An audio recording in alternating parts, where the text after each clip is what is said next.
ইনস্টাগ্রামে 40 বছর বয়সী একটি লোক নিজেকে 16 বছর বয়সী একজন হ্যান্ডসাম ছেলে বলে একটা 14 বছর মেয়ের সাথে চ্যাটিং করে আর সে মেয়েটিকে প্রেমের জালে ফাঁসিয়ে তার সাথে জোরদার টপাটপ করে। তো চলুন বেশি দেরি না করে আজকের এক্সপ্লেন শুরু করা যাক। কাহিনীর শুরুতে 14 বছর বয়সী অ্যানা নামের একটি মেয়েকে দেখতে পায়। সে মিউজিক শুনতে শুনতে নিজের জন্য ব্যানানা শেপ বানাচ্ছিল। সাথে সে চার্লি নামের একটি ছেলের সাথে ইনস্টাগ্রামে কথা বলার ব্যাপারে কথা বলছিল। আর এরপর আমরা অ্যানার ফ্যামিলিকে দেখি। তারা সবাই মিলে বসে খাবার খাচ্ছিল। ফ্যামিলির সবাইকে অনেক খুশি মনে হচ্ছিল। বিশেষ করে অ্যানা একটু বেশি খুশি ছিল, কারণ চার্লি নামের একটি ছেলের সাথে কিছুদিন ধরে চ্যাটিং করছিল। চার্লি নামের সেই ছেলেটি তার বয়স 16 বছর বলে, কিন্তু অ্যানা সেই ছেলেটাকে কখনোই দেখেনি। অ্যানা শুধু তার সঙ্গে চ্যাটিং করেই কথা বলতো। অ্যানার বাবা মাও এটা জানতো যে অ্যানা একটি ছেলের সাথে চ্যাটিং এর মাধ্যমে কথা বলে। এরপর অ্যানার জন্মদিন উপলক্ষে অ্যানার বাবা অ্যানাকে একটি ল্যাপটপ গিফট করে। ল্যাপটপ পেয়ে অ্যানা খুব খুশি হয়ে যায়। অ্যানা ল্যাপটপ পেয়ে সারা রাত চার্লির নামের ছেলেটির সঙ্গে চ্যাটিং করে। সে চার্লির সঙ্গে চ্যাটিং করে খুব মজা পেত। একদিন রাতের বেলায় সে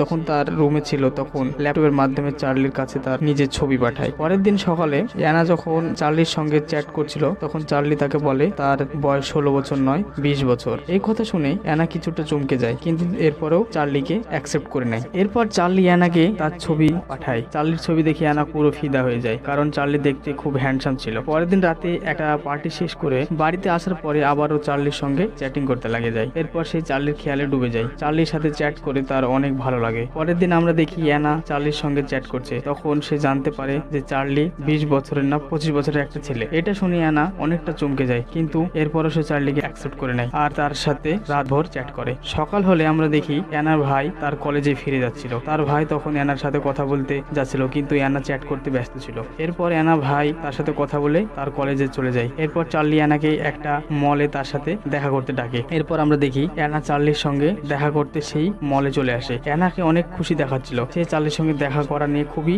এক্সাইটেড ছিল। সে মলের ভিতরে বসে চার্লির জন্য অপেক্ষা করছিল। তখনই তার কাছে আঙ্কেল টাইপের একটি লোক আসে আর অ্যানা লোকটিকে তার সম্পর্কে জিজ্ঞাসা করে। লোকটা তখন নিজেকে চার্লি হিসাবে পরিচয় দেয়। লোকটি অ্যানাকে বলে, আমি তোমার চার্লি, আমি তোমার সাথে চ্যাট করতাম। লোকটার বয়স আনুমানিক 35 থেকে 40 বছর হবে। অ্যানা এই বয়স্ক লোকটাকে দেখে তার সকল ইচ্ছাই পানি পড়ে যায়। সে বিশ্বাসই করতে পারছিল না যে এটা চার্লি, কারণ সে ভেবেছিল 20 থেকে 25 বছরের ছেলে হবে, কিন্তু এ তো একটা বয়স্ক লোক। এরপর সেই লোকটা অ্যানার সঙ্গে কথা বলতে শুরু করে। লোকটা তার কথার মধ্যে দিয়ে অ্যানাকে পটানোর চেষ্টা করছিল। লোকটা অ্যানাকে বলে, ভালোবাসা বয়স ম্যাটার করে না, আমি তোমাকে ভালোবাসি, আমি শুধু তোমাকেই চাই, তুমি আমাকে প্লিজ ইগনোর করো না। আমি তোমার সেই চার্লি যার সাথে তুমি গত 2 মাস ধরে কথা বলছো, আমি তোমার সেই ভালোবাসার চার্লি। এই লোকটা অ্যানার বয়ফ্রেন্ড বলতে শুরু করে আর এই লোকটা মিষ্টি মিষ্টি কথা বলে ভুলিয়ে ভালে অ্যানাকে রাজি করিয়ে নেয়। এরপর সে অ্যানাকে তার সাথে টাইম স্পেন্ড করতে বলে। এরপর তারা দুজন একটি রেস্টুরেন্টে আসে। দুজনে খাবার খেতে খেতে কথা বলতে থাকে। এরপর রেস্টুরেন্ট থেকে বেরিয়ে লোকটি অ্যানাকে একটি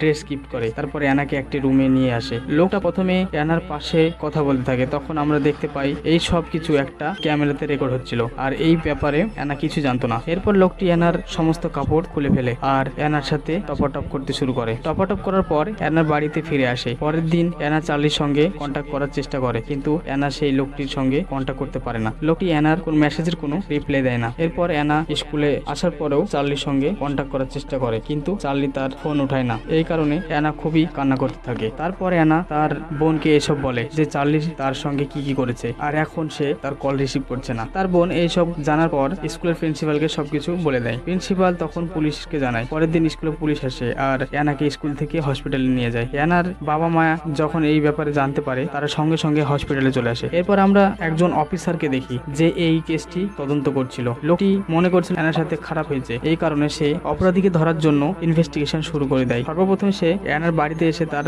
ল্যাপটপে চার্লির সাথে করা সব মেসেজগুলো চেক করতে থাকে। এরপর অফিসার চার্লির সঙ্গে কথা বলে তার লোকেশন বার করার চেষ্টা করে, কিন্তু এই ব্যাপারটা চার্লি কোনোভাবে বুঝে যায়। সে তখন কলটি কেটে দেয়। এই সব কারণে অ্যানার বাবা অনেকটা রেগেছিল। সে শুধু তার মেয়েকে ইমেজিন করছিল যে কিভাবে তার সাথে খারাপ করা হয়েছে আর সে সারাদিন এই ব্যাপারে ভাবতে থাকে। অ্যানা যখন হসপিটালে ছিল তখন একটা মহিলা পুলিশ তার কাছে কিছু প্রশ্ন করে। সে বলে, তোমার সাথে কি হয়েছিল? তখন অ্যানা মহিলাটাকে সবকিছু বলতে শুরু করে। অ্যানা চার্লি সম্পর্কে ভালো ভালো কথা বলতে শুরু করে আর এর মানে হলো অ্যানা এখনো চার্লিকে পছন্দ করে। চার্লি অ্যানার বাবার বয়সের ছিল, কিন্তু এরপর অ্যানা তাকে ভালোবেসে ফেলেছে। পরের সিনে দেখি FBI কিছু অপরাধীর ছবি পায়। অ্যানার বাবা সেই ছবির মধ্যে থেকে একজনকে সন্দেহ করে। সে অ্যানাকে বলে, তুমি এসে দেখো এদের মধ্যে সে লোকটি আছে কিনা। অ্যানা তখন তার বাবার উপর রেগে যায়। সে সবাইকে চার্লিকে খুঁজতে বারণ করে, কারণ সে এখনো চার্লিকে ভালোবাসে। কিন্তু অ্যানার বাবা সেই সেই লোকটির ওপর সন্দেহ করে আর সে খুঁজে এটা বের করে ফেলে যে লোকটি এখন কোথায় আছে। এরপর সেই লোকটির লোকেশনে চলে আসে, কিন্তু তখন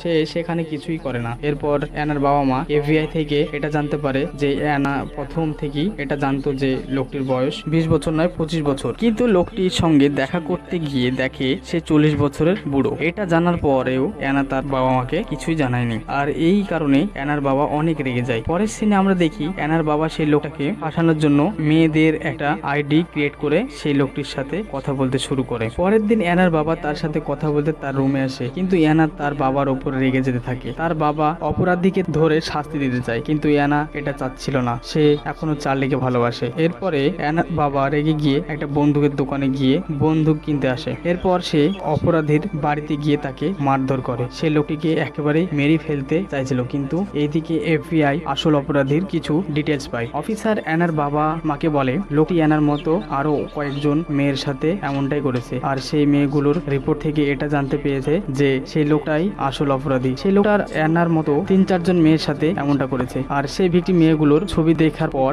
আমরা এটা জানতে পারি যে সেই সকল মেয়েদের বয়স অ্যানার থেকে অনেক কম ছিল। এই মেয়েগুলোর সাথেও সেই লোকটা খারাপ কাজ করেছে। এই সব শোনার পরে অ্যানা অনেক ভয় পেয়ে যায়, আর সে তখন অনেক কান্না করতে থাকে। তখন সে এটা বুঝতে পারে যে চার্লি নামের সেই লোকটি তাকে ভালোবাসে না, লোকটি শুধু তাকে টাইম পাস করার জন্য তাকে ব্যবহার করেছে। এসব ভেবে অ্যানা অনেক কান্নায় ভেঙে পড়ে। এরপর সিন কিছুদিন পরে নিয়ে যাই, আমরা দেখি অ্যানা সবকিছু ভুলে তার নর্মাল লাইফে ফিরে আসার চেষ্টা করছে। আমরা দেখি অ্যানা একটি ম্যাচ খেলছিল, এখানে অ্যানার বাবা ও মা ম্যাচ দেখতে এসেছিল। তখনই অ্যানার বাবা সেখানে একটি লোককে দেখে, আর তার তখন মনে হয় এই লোকটাই অ্যানার সঙ্গে খারাপ কাজ করেছিল। এরপর অ্যানার বাবা অনেক রেগে সেই লোকটাকে মারধর করতে শুরু করে, কিন্তু এরপর সে বুঝতে পারে এই লোকটা সে না। এই ব্যাপারটাই অ্যানা তার বাবার উপর অনেক রেগে যায়, কারণ সে সবকিছু ভুলতে চাচ্ছিল, কিন্তু অ্যানার বাবা সবকিছু আবার মনে করিয়ে দিয়েছে। পরের সিনে অ্যানা যখন তার স্কুলে যায় তখন সে জানতে পারে কেউ তার এক ছবি এডিট করে খারাপ একটি সাইটে আপলোড করে দিয়েছে। এটা দেখে অ্যানা ভয় পেয়ে অনেক কান্না করতে শুরু করে, আর এরপর সে